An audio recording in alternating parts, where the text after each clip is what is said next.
إن الحمد لله نحمده ونستعينه ونستغفره ونؤمن به ونتوكل عليه ونعوذ بالله من شرور أنفسنا ومن سيئات أعمالنا من يهد الله فلا مضل له ومن يضلل فلا هادي له ونشهد أن لا إله إلا الله وحده لا شريك له ونشهد أن محمدا عبده ورسوله اللهم صل على محمد وعلى آل محمد كما صليت على إبراهيم وعلى آل إبراهيم إنك حميد مجيد اللهم بارك على محمد وعلى آل محمد كما باركت على إبراهيم وعلى آل إبراهيم إنك حميد مجيد أعوذ بالله من الشيطان الرجيم بسم الله الرحمن الرحيم يا أيها الذين آمنوا اتقوا الله حق تقاته ولا تموتن إلا وأنتم مسلمون يا أيها الناس اتقوا ربكم الذي خلقكم من نفس واحدة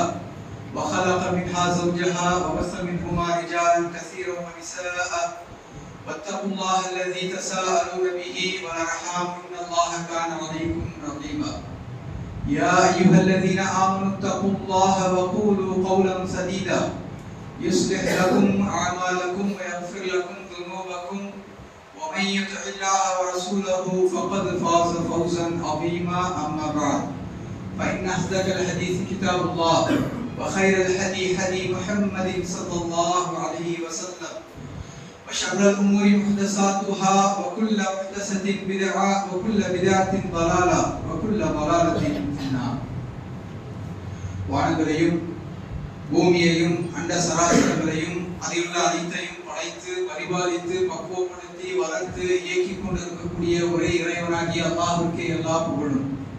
அவனால் படைக்கப்பட்ட எல்லா படைப்பினங்களின் மீதும் அவனால் அனுப்பப்பட்ட எல்லா நபிமார்களின் மீதும் அந்த நபிமார்களை உண்மையாக பின்பற்றிய எல்லா நல்லடியார்கள் மீதும் எம்முடைய இறுதி தூதர் ரஹ்மத்துல் ஆலமீன் ரசூலே கரீம் முஹம்மதே முஸ்தபா ஸல்லல்லாஹு அலைஹி வஸல்லம் அவர்கள் மீதும் அவர்களை உண்மையாக உறுதியாக உயிரினும் மேலாக நேசித்து பின்பற்றி வாழ்ந்த கண்ணியம் உத்தம உன்னத தோழர்களான சஹாபாக்களின் மீதும் இந்த மார்க்கத்தை எம்மிடம் கொண்டு வந்து சேர்ப்பதற்காக தம்முடைய வாழ்க்கையை அர்ப்பணம் செய்த தாபீன்கள் தபா தாபீன்கள் இமாம்கள் பின்தொடர்ந்து வந்த எல்லா நல்லடியார்கள் மீதும் குறிப்பாக அல்லாஹ்வால் கடமையாக்கப்பட்ட இந்த ஜும்மாவை நிறைவேற்றுவதற்கு இங்கே ஒன்று கூடியிருக்கக்கூடிய நம் அனைவரின் மீதும் அகிலங்களின் அதிபதி அல்லாஹ்வின் அன்பும் அருளும் அரவணைப்பும் அமைதியும் அபிவிருத்தியும் என்றென்றும் ஏற்படுமாக.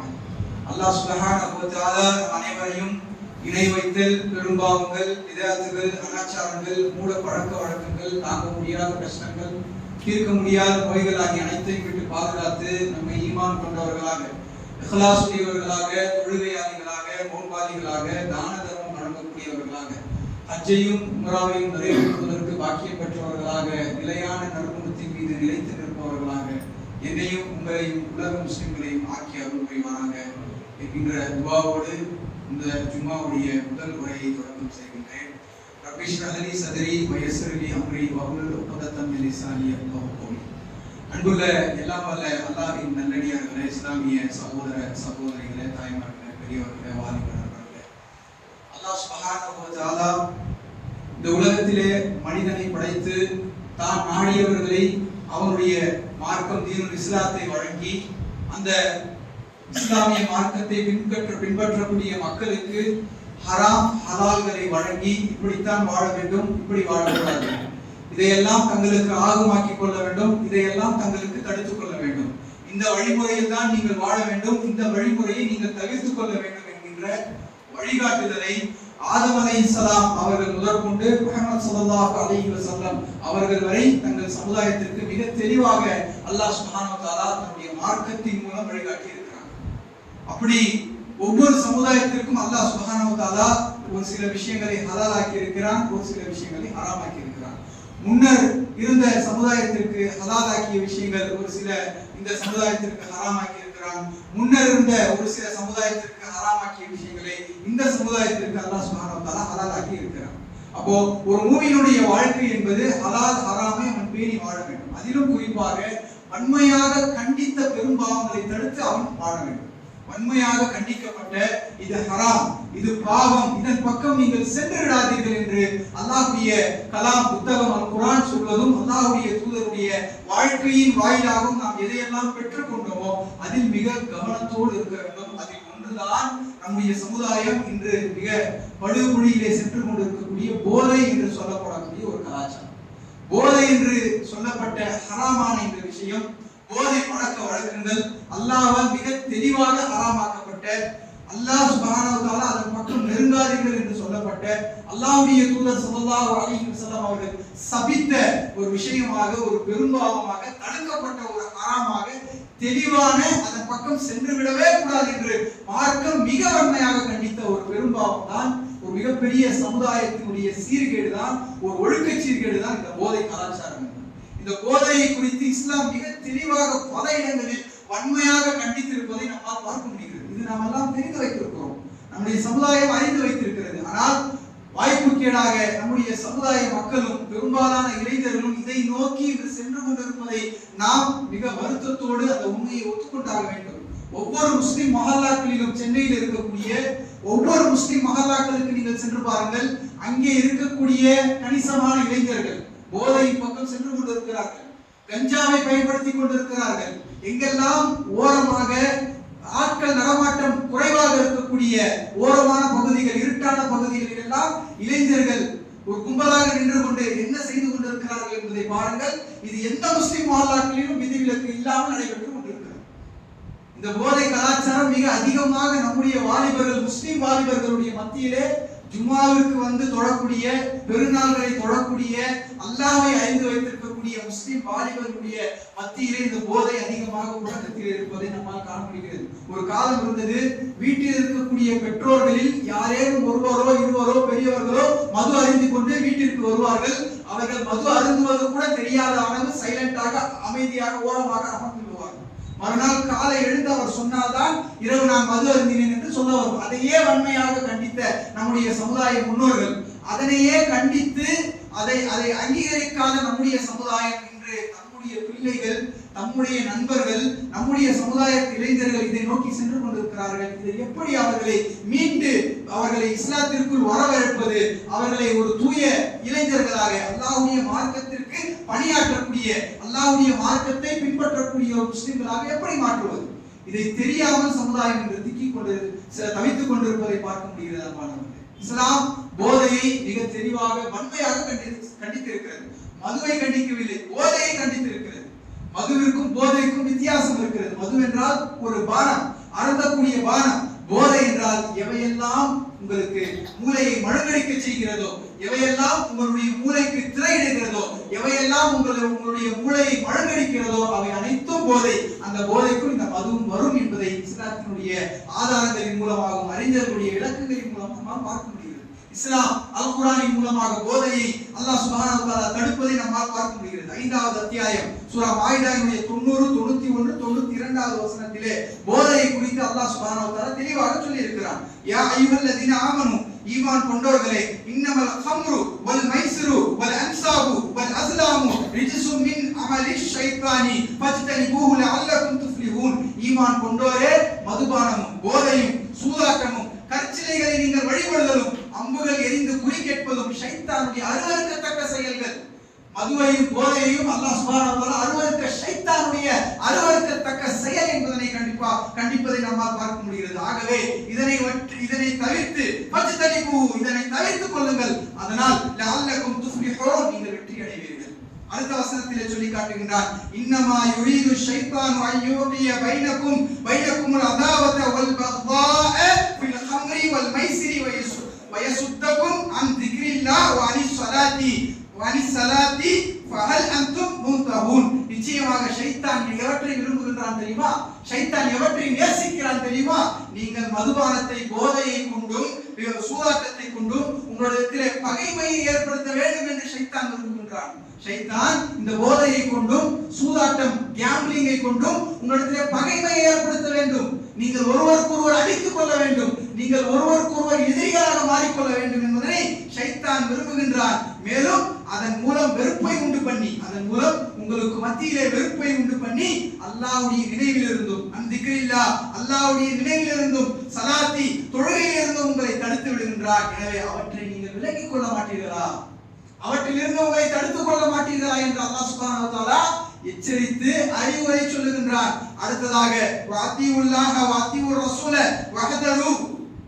வஹதரு ஃபைன் தவல்லைத்தும் ஃபஅலமு அன்னமா அலா ரசூலினா ரசூலினல் பலாகுல் முபீன். இன்னும் அல்லாஹ்வுக்கு நீங்கள் வழிபடுங்கள், அல்லாஹ்வுடைய தூதருக்கு கட்டுப்படுங்கள், எச்சரிக்கையாக இருந்து கொள்ளுங்கள்.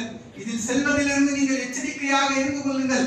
இதனை நீங்கள் புறக்கணித்து விட்டால், போதையிலிருந்து நீங்கள் வெளிவராமல் அந்த அறிவுரையை நீங்கள் புறக்கணித்து விட்டால், மதுபானத்தில் இருந்து வெளிவராமல் நீங்கள் அந்த அறிவுரையை புறக்கணித்து விட்டால், சூதாட்டத்திலிருந்து வெளிவராமல் நீங்கள் அல்லாஹ்வுடைய அறிவுரையை புறக்கணித்து விட்டால், ஒருவருக்குள் நீங்கள் பகைமையை ஏற்படுத்தி வெறுப்பை உண்டு பண்ணுவதிலிருந்து நீங்கள் அல்லாஹ்வுடைய அறிவுரையை ஏற்றுக்கொள்ளாமல் நீங்கள் அதனை புறக்கணித்து விட்டால், அல்லாஹ் தன்னுடைய கட்டளையை எடுத்து கூறுவது மட்டும்தான் அல்லாஹ்வுடைய தூதரின் மீது கடமை என்பதனை நீங்கள் தெரிந்து கொள்ளுங்கள். அதற்கு அடுத்த அந்த ஜட்ஜ்மென்ட், அந்த தீர்ப்பு அல்லாஹ்வுடைய கைவசத்தில் இருக்கிறது என்பதனை அல்லாஹ் சுப்ஹானஹு வ தஆலா மிக தெளிவாக வன்மையாக கண்டிருக்கின்றான்.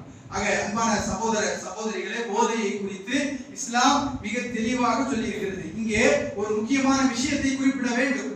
போதை என்பதை குறித்து அல் குர்ஆன் செய்திருக்கக்கூடிய அந்த மொழியாக்கங்களில் மதுபானம் என்று பயன்படுத்தப்படும். ஆனால் அல்லாஹ் சுப்ஹானஹு வ தஆலா மதுபானம் என்கின்ற அந்த வார்த்தையில் ஹம்ரு என்ற வார்த்தையை பயன்படுத்துகின்றார். ஹம்ரு என்றால் போதையை தரக்கூடியது என்ற அர்த்தம்.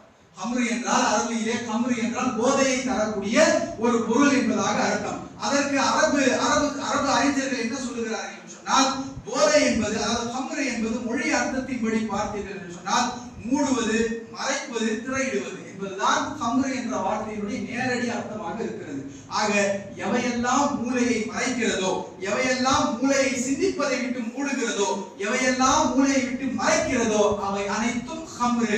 ஆக ஹம்ரு என்பது போதையை ஏற்படுத்தக்கூடியது. போதையை ஏற்படுத்தக்கூடிய ஒவ்வொன்றும் ஹராம் என்பதை நாம் தெரிந்து கொள்ள வேண்டும். இன்று என்ன விளக்கங்கள் சொல்லப்படுகிறது என்று சொன்னால், மதுபானம் அருந்தினால் மட்டும்தான் அல்லாஹ் சுப்ஹானஹு வ தஆலா சொல்லக்கூடிய எச்சரிக்கைக்கு உள்ளே நாம் வருவோம் என்று சொல்லப்படுகிறது. இல்லை, கஞ்சா அடித்தாலும் வரும், பான்பராக் அருந்தினாலும் வரும், அல்லது உதட்டுக்கு இடையிலே வைத்துக் கொண்டு போதை அனுபவிக்கிறார்களே அதை அருந்தினாலும் இது வரும், புகை பிடிக்கிறார்களே அதை உட்கொண்டாலும் இது வரும். எவையெல்லாம் ஃபிக்ஹ் சட்டத்திலே ஒரு சட்டம் இருக்கிறது, எவையெல்லாம் அதிகமாக செய்தால் அது ஹராமோ, எவையெல்லாம் அதிகமாக செய்வதன் மூலமாக பெரும்பாவமாக ஆகுமோ, எவையெல்லாம் அதிகமாக பெரும்பான்மையாக செய்வதன் மூலம் பெரும்பாவமாக மாறுமோ அதை குறைவாக செய்வதும் ஹராம்.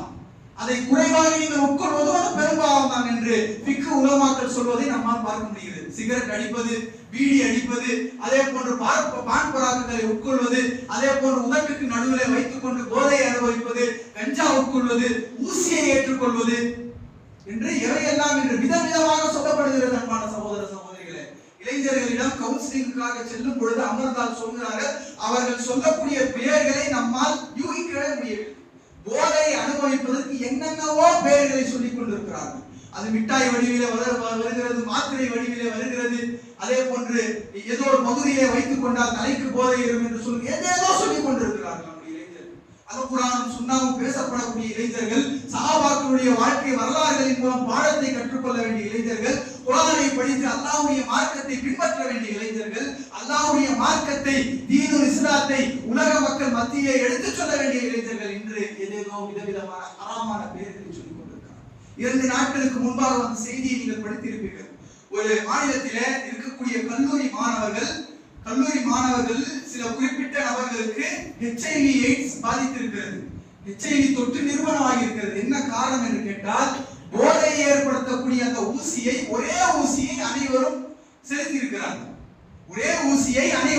இருக்கிறார்கள். அதன் காரணத்தினால் அனைவருக்கும் HIV தொற்று பாதித்திருக்கிறது என்ற செய்தி 2 நாட்களுக்கு முன் நீங்கள் படித்திருக்கிறீர்கள். சில நாட்களுக்கு முன்பு ஒரு மாநிலத்திலே, ஒரு கிராமமே, ஒரு ஊரே இந்த போதையின் காரணத்தினால் பலியாக்கப்பட்ட செய்திகளை நாம் எல்லாம் படித்திருப்போம். ஆக அன்பான சகோதர சகோதரிகளே, இந்த போதை என்பது நீங்கள் மதுபானம் அருந்தினால் மட்டும்தான் அல்ல, போதையை ஏற்படுத்தக்கூடிய அனைத்தையும் அல்லாஹ்வுடைய தூதர் ஸல்லல்லாஹு அலைஹி வஸல்லம் அவர்கள் சொன்னார்கள், குல்லுன் முஸ்கிரின் கம்ருன் வ குல்லு முஸ்கிரின் ஹராமுன். எவையெல்லாம் போதையை ஏற்படுத்துமோ அது குறைந்த போதையாக இருந்தாலும், ரிலாக்ஸுக்காக நான் பண்றேன் பாய், கொஞ்சம் ரிலாக்ஸேஷனுக்காக பண்றேன் பாய் சொல்றாங்க இல்லையா நம்ம மக்களே, அது மக்ரூ தான் பாய், ஹராம் இல்ல பாய். கொஞ்சம் ஆபீஸ்ல வேலை அதிகமா இருக்கு பாய், பிசினஸ்ல பிரஷர் அதிகமா இருக்கு பாய், அதாவது மொட்டை மாடிக்கு போயிட்டு சிகரெட் குடிச்சிட்டு வரணும் பாய், இந்த மாதிரியான விளக்கங்கள் கொடுக்கிறார்கள். இல்லை, எவையெல்லாம் நீங்கள் ரிலாக்ஸேஷனுக்கு இஸ்லாம் சொல்லி தந்த வழியை விட்டுவிட்டு ஹராமான வழியை தேடிக்கொண்டிருக்கிறீர்களோ அவை அனைத்தும் பெரும்பாவம் என்பதை நாம் மறந்து விடக்கூடாது. இவற்றில் இருந்து நம்முடைய சமுதாய மக்களை காக்க வேண்டும். ஏன் ரசூலுல்லாஹி ஸல்லல்லாஹு அலைஹி வஸல்லம் அவர்கள் மிக தெளிவாக சொன்னார்கள், போதை என்பது, மது என்பது எல்லா தீமைகளுக்கும் தாய் என்று சொன்னார்கள். எல்லா தீமைகளுக்கும் தாய். ஒரு உதாரணத்தை இதன் மூலம் ஒரு வரலாற்று சம்பவத்தை உங்களிடத்தில் நினைவுபடுத்த நான் விரும்புகின்றேன். உஸ்மான் ரலியல்லாஹு அன்ஹு அவர்கள் இஸ்லாத்தினுடைய 3வது கலீஃபாவாக இருந்த அமீருல் முஃமினீன் உஸ்மான் ரலியல்லாஹு அன்ஹு அவர்கள் ஒரு முறை ஒரு வரலாற்றை சொல்லுகிறார்கள். தம்மோடு உள்ள மக்களுக்கு சொல்லுகிறார். ஒரு காலம் இருந்தது, இதற்கு முன்னால் வாழ்ந்த சமுதாயத்திலே ஒரு நல்லடியார், அல்லாஹ்வை வணங்கக்கூடிய ஒரு நல்லடியார் இருந்தார். அந்த நல்லடியார் அல்லாஹ்வை வணங்குவதற்காக தன்னை தனிமைப்படுத்திக் கொண்டு வாழ்ந்து கொண்டு வந்தார். அந்த நல்லடியாருக்கு உதவி செய்வதற்காக, உபகாரம் செய்வதற்காக ஒரு அழகான ஒரு வயதுடைய பெண் ஒருத்தி வந்து அவருக்கு உதவி செய்து கொண்டிருந்தார். அந்த உதவியை பெற்றுக் கொண்டிருந்த அந்த நல்லடியார் அந்த பெண்ணிடத்திலே பழக பழக அந்த பெண்ணின் மீது விருப்பம் கொள்கிறார். அந்த பெண்ணும் அவர் மீது விருப்பம் கொள்கிறார். அப்ப அப்படியான ஒரு நேரத்தில் இருக்கும் பொழுது சில காலங்கள் கழித்து அந்த நல்லடியார் அல்லாஹ்வை வணங்கி கொண்டிருந்த, அல்லாஹ்வுடைய மார்க்கத்தை பின்பற்றி கொண்டிருந்த, அல்லாஹ்வுடைய திக்ரை மேம்பட்டு கொண்டிருந்த அந்த நல்லடியார் ஒருவர் வந்து, நீங்கள் உங்களுக்கு பணி செய்து கொண்டிருந்தாலே, நீங்கள் விரும்பி கொண்டிருக்கிறீர்களே, அந்த பெண்ணுக்கு இந்த இடத்தில் ஒரு ஆபத்து இருக்கிறது, அவர் ஒரு ஆபத்தில் சிக்கி கொண்டிருக்கிறார், அவர் உங்களை அழைக்கிறார் என்று சொன்னவுடன் இவர் பதறி அடித்து போய் அந்த இடத்திற்கு செல்கிறார். அந்த இடத்திற்கு சென்றால் அது ஒரு வீடு போன்ற காட்சியாக இருக்கிறது. அதற்குள் பல கதவுகள் இருக்கின்றன. ஒவ்வொரு கதவாக அவள் திறந்து சென்று உள்ளே சென்று பார்த்தால் அந்த பெண் உள்ளே நிர்வாணமாக படுத்துக் கொண்டிருக்கிறார். அந்த நல்லடியார் விரும்பிய அந்த பெண் உள்ளே நிர்வாணமாக படுத்துக் கொண்டிருக்கிறார். பக்கத்திலே ஒரு கை குழந்தை அழுது கொண்டு இருக்கிறது. அதற்கு பக்கத்திலே ஒரு கத்தி ஒன்று இருக்கிறது. அந்த பெண் அந்த நல்லடியார் சொல்கிறார், நீ சில விஷயத்தை இங்கு செய்ய வேண்டும். அதை செய்தால் நீ இங்கிருந்து சென்று விடலாம், இல்லை என்றால் நீ மிகப்பெரிய ஆபத்தில் சிக்கிக் கொள்வாய் என்று சொல்கிறது. ஒன்று, நீ என்னை கற்பழிக்க வேண்டும். அதாவது அந்த பெண் நிர்வாணமாக படுத்துக் கொண்டிருக்கிறார். ஒரு குழந்தை அழுது கொண்டிருக்கிறது. ஒரு கத்தி ஒன்று இருக்கிறது. பக்கத்திலே மதுபானமும் இருக்கிறது. அந்த பெண் சொல்கிறார், நீ ஒன்று என்னை அனுபவிக்க வேண்டும், அல்லது அந்த கத்தியை எடுத்து அந்த குழந்தையை நீ அறுக்க வேண்டும். அந்த கத்தியை எடுத்து அந்த குழந்தையை நீ கொலை செய்ய வேண்டும், அல்லது அந்த மதுபானத்தை நீ அருந்த வேண்டும். இந்த மூன்றில் ஏதாவது ஒன்றை நீ செய்வதனூடாக இங்கிருந்து நீ சென்று விடலாம், இல்லை என்றால் நான் கூச்சல் போட்டு ஊர் மக்களை அழைத்து உன்னை மானபங்கப்படுத்துவேன், உன்னை கேவலப்படுத்துவேன் என்று அந்த நல்லடியாரிடத்தில் அந்த பெண் சொல்கிறார். அந்த நல்லடியார் குழந்தையை அறுப்பது மேலா, அல்லது அந்த பெண்ணை தவறான ஒரு இச்சைக்கு நாம் அடைந்து கொள்வது மேலா, அல்லது மதுபானத்தை அருந்துவது மேலா என்று யோசிக்கிறார். மதுபானம் ஓரளவு பரவாயில்லை, அந்த போதையை நாம் உட்கொண்டு விடலாம் என்று முடிவு செய்து மதுபானத்தை அருந்தி விடுகிறார். மதுபானம் அருந்தியவுடன் போதை தலைக்கேறி விடுகிறது. அந்த பெண்ணையும் கற்பழித்து விடுகிறார், அந்த பெண்ணையும் அனுபவித்து விடுகிறார். அதற்கு இடையூறாக இருந்த, சத்தம் போட்டு அழுது கொண்டிருந்த அந்த குழந்தையையும் கத்தி எடுத்து அறுத்து விடுகிறார். இந்த வரலாற்றை உஸ்மான் ரலியல்லாஹு அன்ஹு அவர்கள் சஹாபாக்களுக்கு மத்தியிலே சொல்லி காட்டுகிறார்கள். இதனால் தான் ரசூலுல்லாஹி ஸல்லல்லாஹு அலைஹி வஸல்லம் அவர்கள் சொன்னார்கள், மது என்பது தீமையினுடைய தாயாக இருக்கிறது. மது என்பது விபச்சாரத்தை விடவும், கொலை செய்வதை விடவும் போதை என்பது தீமையினுடைய தாயாக இருக்கிறது. இன்று பாருங்கள், எங்கெல்லாம் விபச்சாரங்கள் நடக்கிறதோ, எங்கெல்லாம் கள்ளக்காதல் இருக்கிறதோ, எங்கெல்லாம் கள்ள தொடர்புகள் இருக்கிறதோ, எங்கெல்லாம் ஹராம்கள் நிகழ்த்தப்படுகின்றனோ, எங்கெல்லாம் தற்கொலைகள் அதிகமாக இருக்கிறதோ, எங்கெல்லாம் வட்டி அதிகமாக இருக்கிறதோ, அதற்கெல்லாம் மூல காரணமாக இந்த மது இருப்பதை உங்களால் மறக்க முடியாது. அந்த அளவுக்கு ஒரு மிக மோசமான ஒரு பெரும்பாவமாக இந்த போதை இருப்பதை நம்மால் பார்க்க முடிகிறது. அன்பான சகோதரர்களே, இந்த போதையை குறித்து இஸ்லாம் அதனால் தான் நிறைய விஷயங்களை சொல்லுகிறது. மது போதையை நீங்கள் இந்த உலகத்திலே உங்களுக்கு ஹராமாக்கி கொள்ளுங்கள், அல்லாஹ் உங்களுக்கு சுவனத்திலே மதுவை தருவார். அல்லாஹ் சுப்ஹானஹு வ தஆலா உங்களுக்கு சுவனத்திலே மதுவை தருவான் என்பதை அல்லாஹ்வுடைய தூதர் ஸல்லல்லாஹு அலைஹி வஸல்லம் அவர்கள் சொல்கிறார்கள். யார் உலகத்திலே மது அருந்தி பின்னர் அதிலிருந்து தௌபா செய்து மீளவில்லையோ, அவர் மறுமையில் சுவனத்தின் மதுவை அருந்தும் பாக்கியத்தை தடுத்து விடுவார். அல்லாஹ் சுப்ஹானஹு வ தஆலா மறுமையிலே சொர்க்கத்திலே மூமின்களுக்கு என்று ஒரு மதுவை வைத்திருக்கிறான். போதையை ஏற்படுத்தாத சுவையுள்ள சொர்க்கவாசிகள் மட்டும் அருந்தக்கூடிய ஒரு மதுவை அல்லாஹ் சுப்ஹானஹு வ தஆலா வைத்திருக்கிறான். அந்த மதுவை இந்த உலகத்திலே அருந்துபவருக்கு அல்லாஹ் சுப்ஹானஹு வ தஆலா ஹராமாக்கி விடுவான் என்பதை ரசூலுல்லாஹி ஸல்லல்லாஹு அலைஹி வஸல்லம் அவர்கள் சொல்வதை நம்மால் பார்க்க முடியும். அதே போன்று மது போதையை குறித்து ரசூலுல்லாஹி ஸல்லல்லாஹு அலைஹி வஸல்லம் சொல்லும் பொழுது போதையை உட்கொள்பவன் மூமினாக இருக்க மாட்டான் என்று சொல்கிறார். போதையை உட்கொள்பவன், மதுவை அருந்துபவன், போதை பொருட்களை உட்கொள்பவன் மூமினாக இருக்கவே மாட்டான் என்பதை சொல்கிறார்கள். ஹதீஸில் எப்படி சொல்கிறார்கள் என்று சொன்னால், ஒரு முஸ்லிம் அடியான் விபச்சாரம் செய்யும் பொழுது அவன் மூமினாக இருந்து கொண்டு விபச்சாரம் செய்ய மாட்டான். ஒரு முஸ்லிம் அடியான் திருடுகின்ற பொழுது அவன் மூமினாக இருந்த நிலையில் திருட மாட்டான். ஒரு முஸ்லிம், ஒரு மூமின் மது அருந்தும் பொழுது நிச்சயமாக அவன் மூமினாக இருந்து கொண்டு அவன் மது அருந்த மாட்டான். அவன் மது அருந்தும் பொழுது மூமின் என்ற நிலை, அந்த தன்மை அவனிடத்தில் இருக்காது என்பதனை அல்லாஹ் சுப்ஹானஹு வ தஆலா சொல்வார். அல்லாஹ் சுப்ஹானஹு வ தஆலாவுடைய மார்க்கத்தில் இருப்பதாக அல்லாஹ்வுடைய தூதர் ஸல்லல்லாஹு அலைஹி வஸல்லம் அவர்கள் சொல்வதை நாம் பார்க்கிறோம். அது மட்டுமல்லாமல் அல்லாஹ்வுடைய தூதர் ஹபீப் ரசூலுல்லாஹி ஸல்லல்லாஹு அலைஹி வஸல்லம் அவர்களை போன்ற ஒரு படைப்பு அல்லாஹ்விடத்திலே கிடையாது. இந்த உலகத்திற்கெல்லாம் தலைவராக இருக்கிறார். அவர்கள் இந்த போதையை குறித்து சபித்திருக்கிறார். இந்த போதையை யாரெல்லாம் உட்கொள்கிறார்களோ, அதற்கு விற்பனை செய்கிறார்களோ, அதற்கு துணை புரிகிறார்களோ, நேரடியாகவோ மறைமுகமாகவோ அதற்கு சப்போர்ட் செய்கிறார்களோ, அதை ஊக்குவிக்கிறார்களோ, அதை வாங்கி தருகிறாரோ, அதை உற்பத்தி செய்கிறாரோ, அதை சுமந்து செல்கிறார்கள் என்று மது போதையில் என்னென்னவெல்லாம் தொடர்பு படுமோ அத்தனையும் பட்டியலிட்டு அவர்களை சபித்திருக்கிறார். இது யாரெல்லாம் வருவாங்க யோசிச்சு பாருங்க. நம்ம வீடுகளில் நம்முடைய பிள்ளை அது போன்ற ஒரு விஷயத்தில் ஈடுபடுகிறார் என்று தெரிந்து அங்கீகரிக்கக்கூடிய தாயும் தந்தை இந்த சாபத்திலே வருவார்களா இல்லையா? நம்முடைய வீட்டிலே ஒரு பெரியவர் இந்த மது போதையை அறிந்து கொண்டிருக்கிறார். அதனால் அவர் அதை அடிக்ட் ஆகி இருக்கிறார். அவர் அறிந்து கொண்டு வீட்டிலே வருகிறார் என்று சொன்னால் அதை அங்கீகரிக்கக்கூடிய அந்த வீட்டார் அந்த சாபத்திற்கு வருவார்களா இல்லையா? யோசித்து பார்க்க வேண்டும். அவ்வளவு பெரிய ஹராமான பெரும்பாவமாக இந்த மதுவும் போதையும் இருப்பதை நம்மால் பார்க்க முடிகிறது. ஆக அன்பான சகோதரர்களே, இந்த போதை மிகப்பெரிய ஒரு ஹராம். அதை உட்கொள்பவருக்கு அல்லாஹ் சுப்ஹானஹு வ தஆலா நரகத்திலே மிகப்பெரிய தண்டனை வைத்திருக்கிறார். தீனத்துல் கபால் என்று சொல்வார்கள். தீனத்துல் கபால் என்றால் நரகவாசியினுடைய வியர்வையும் சீலையும் அவர்களுக்கு அங்கே தாகத்திற்கு தண்ணீராக தரப்படும். போதையை உட்கொண்டு மௌத்தானவர்கள் நாளை நரகத்திற்கு நுழைவார்கள். தௌபா செய்யாமல் போதையை உட்கொண்டு அதிலிருந்து தௌபா செய்யாமல் இறந்தவர்கள், மௌத்தானவர்கள் நாளை நரகத்திலே நுழைவார்கள். நரகத்திலே அவருடைய பானமாக, குளிர்பானமாக, குடிபானமாக எது தரப்படும் என்று சொன்னால் நரகவாசியினுடைய வியர்வையும் சீழும் சலமும் அவர்களுக்கு தரும். அப்படிப்பட்ட ஒரு தண்டனைக்கு உரியவர்களாக இந்த போதையை உட்கொள்ளக்கூடியவர்கள் இருக்கிறார்கள் என்பதை நம்மால் பார்க்க முடிகிறது. ஆக அன்பான சகோதர சகோதரிகளே, இந்த போதை இவ்வளவு வன்மையாக கண்டிக்கப்படக்கூடியதாக இருக்கிறது. இந்த போதையை நோக்கி நம்முடைய மக்கள் எதற்காக செல்கிறார்கள்? குறிப்பாக நம்முடைய இஸ்லாமிய இளைஞர்கள், வாலிபர்கள் இந்த போதையை நோக்கி எதற்காக செல்கிறார்கள் என்பதனை நாம் ஆராய்ந்து பார்க்க கடமைப்பட்டிருக்கிறோம். எதற்காக அவர்கள் அந்த பாதைக்கு செல்கிறார்கள் அதை நாம் யோசித்து பார்க்க வேண்டும். சென்றவர்களை எப்படி நாம் அதிலிருந்து மீட்டு கொண்டு வருவது என்பதையும் நாம் யோசிக்க வேண்டும். அந்த கடமை நமக்கு இருக்கிறது. அதற்கு நிறைய காரணங்களை நம்மால் பார்க்க முடிகிறது. ஒன்று, வீட்டு சூழல். அவர்கள் அதை நோக்கி செல்வதற்கு அது அவர்களுக்கு ஒரு உறுதுணையாக இருப்பதை நம்மால் பார்க்க முடியும். வீட்டு சூழல் இஸ்லாமிய மயமாக இல்லாத ஒரு காலத்திலே நாம் எல்லாம் இருக்கிறோம். நம்முடைய வீட்டு சூழல்கள் எந்நேரமும் நாடகங்களும் டிவிக்களும் சினிமாக்களும் ஓடக்கூடிய ஒன்றாக இருக்கிறது. எல்லோரும் மொபைல் போனை பயன்படுத்திக் கொண்டு அதில் ஒரு விதமான போதைக்கு ஆளானவர்களாக நாம் எல்லாம் இருந்து கொண்டிருக்கிறோம். அதே போன்று வீட்டில் இருந்து வளரக்கூடிய பிள்ளை எங்கே செல்கிறான், என்ன செய்கிறான், என்ன பார்க்கிறான், என்ன கேட்கிறான், என்ன செலவு செய்கிறான், கல்விக்கூடத்திற்கு சரியாகத்தான் செல்கிறானா, என்ன ஆடை உடுத்துகிறான், எப்படி தூங்குகிறான், தூங்கும் பொழுது எதனை பார்க்கிறான் என்று வீட்டு சூழல் என்பது கண்காணிப்பு இல்லாத ஒரு சூழல் இருந்து கொண்டிருக்கிறது. அதே போன்று குடும்ப பிரச்சனை, தாய் தந்தைக்கான பிரச்சனை, குடும்பத்தில் இருக்கக்கூடிய பிரச்சனையின் காரணமாக அந்த குடும்ப மக்கள் அந்த பிள்ளைகளை பார்ப்பது கிடையாது.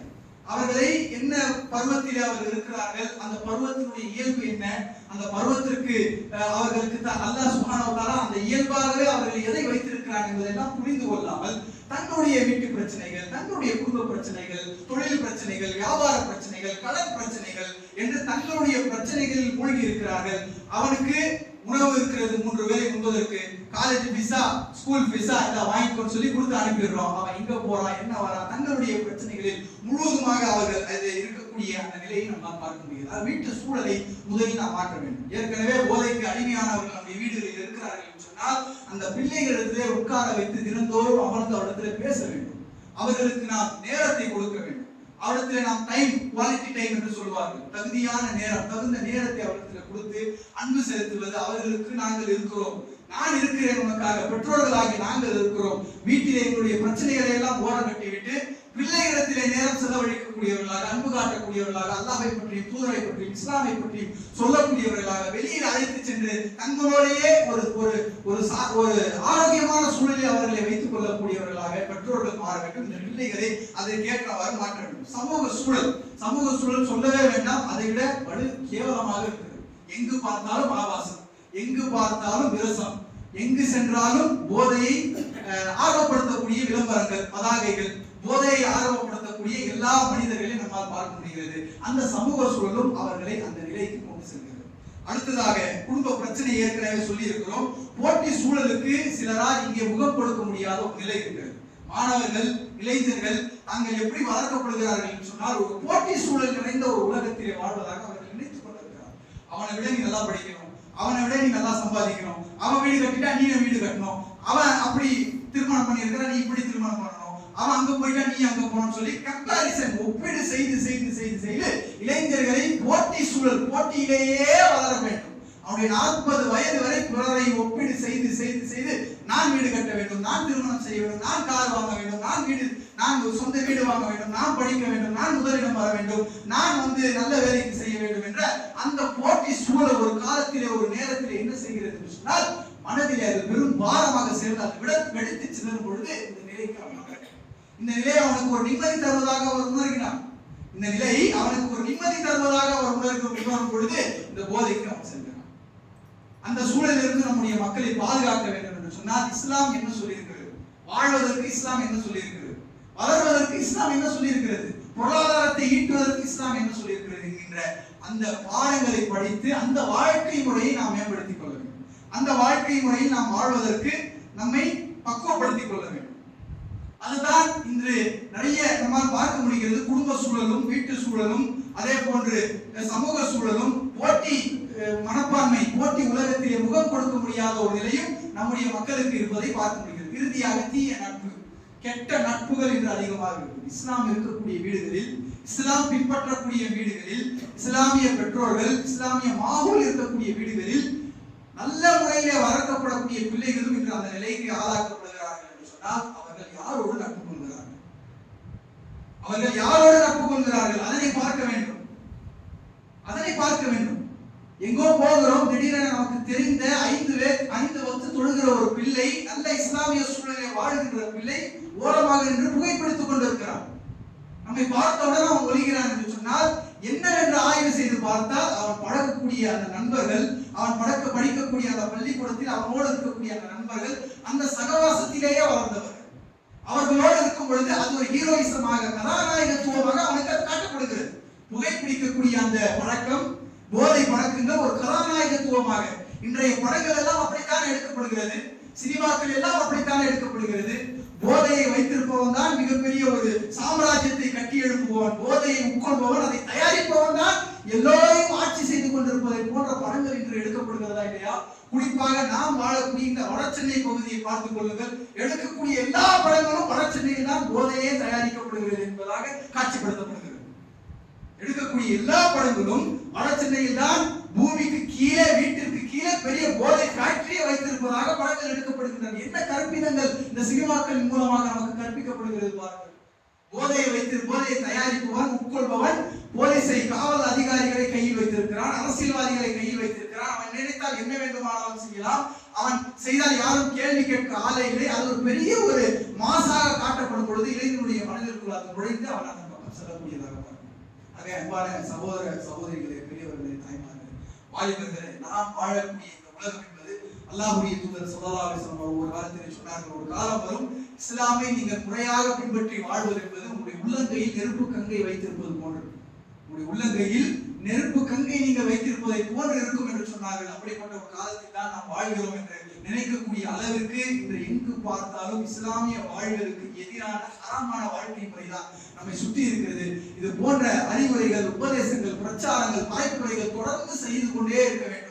இருக்கக்கூடிய நாமாவது சரியான முறையிலே அல்லாஹ்வை வணங்கக்கூடிய நாமாவது நம்முடைய குடும்ப பிள்ளைகளை, நமக்கு தெரிந்த சுற்றத்தாரை, நமக்கு தெரிந்த நட்பு வட்டங்களை, நமக்கு தெரிந்த பெற்றோர்களை இதனுடைய அந்த அவேர்னஸை கொடுத்து அந்த அவர்களுக்கு இதன் மூலமான அந்த பரப்புரையை செய்து அதை தற்காத்துக் கொள்ளக்கூடிய அந்த நிகழ்விலே நாம் ஏற்படுத்த வேண்டும். அல்லாஹ்வுடைய தூதர் ஸல்லல்லாஹு அலைஹி வஸல்லம் அவர்கள் சஹாபாக்களுக்கு மத்தியிலே, சஹாபாக்கள் போதையிலே உழன்றவர்கள், மக்காவிலே சஹாபாக்கள் இஸ்லாத்தை ஏற்றுக்கொள்வதற்கு முன்னால் போதை அருந்தக்கூடியவர்களாகத்தான் இருந்தார்கள். அல்லாஹ்வுடைய தூதர் அவர்களுக்கு கொடுத்த தர்பியத், அவர்களுக்கு செய்த அந்த கோல் செட்டிங், ஒரு கோலை, ஒரு இலக்கை நிர்ணயித்தார்கள், வாழ்க்கைக்கு ஒரு இலக்கை நிர்ணயித்து அவர்களை பயணிக்க வைத்தார்கள். மதீனாவிற்கு கொண்டு சென்று அல்லாஹ் சுப்ஹானஹு வ தஆலா மதீனாவிலே போதையை குறித்த வசனத்தை இறக்குகிறான். ஹராம் என்று மதீனாவுடைய தெருக்கள் எல்லாம் மதுவினுடைய ஆறு ஓடியதாக அல்லாஹ் சுப்ஹானஹு வ தஆலா அந்த மார்க்கத்தின் மூலம் கடைந்தெடுத்த அந்த சஹாபாக்கள் அறிவிப்பு செய்யும் அளவுக்கு மதீனா ஆறுகள், மதீனா தெருக்கள் அனைத்தும் போதையினுடைய அந்த மதியுடைய ஒழிப்பு பிரச்சாரங்கள் நடைபெற்றன.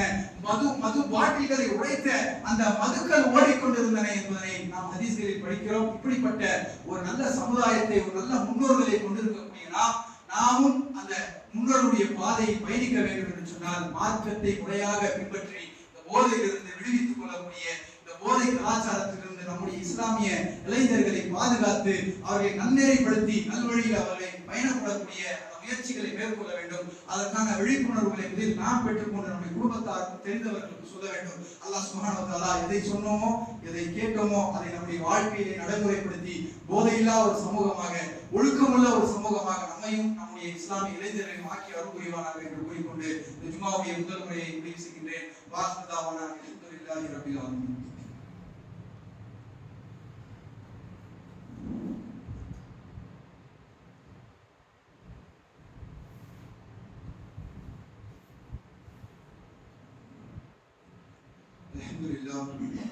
அல்ஹம்துலில்லாஹி ரப்பில் ஆலமீன்.